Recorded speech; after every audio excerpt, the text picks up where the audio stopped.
I will be showing you how to replace a turbine on an EP/Goldfox unit. All you will need is the new turbine. This ionizer is actually very easy to access the turbine because it's located at the bottom of the unit. And it's located right here behind the H screws that you must undo.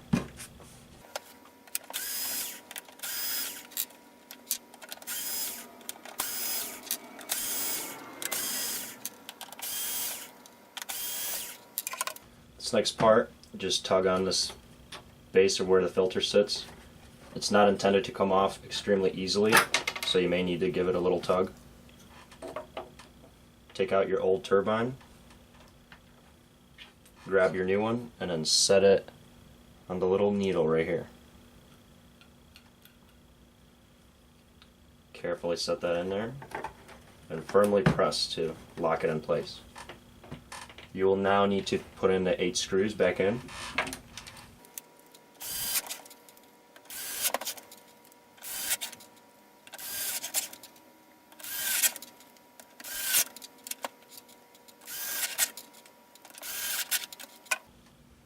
And that's it. Your turbine is changed and your ionizer should start ionizing the water once again. And if your propeller icon wasn't spinning before, it definitely should now.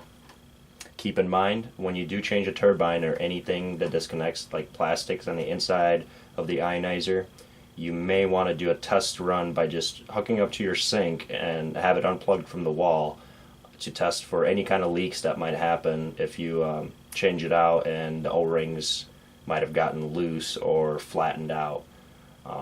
And once you've checked your ionizer and it's not leaking, you may plug it in and it's ready for use again.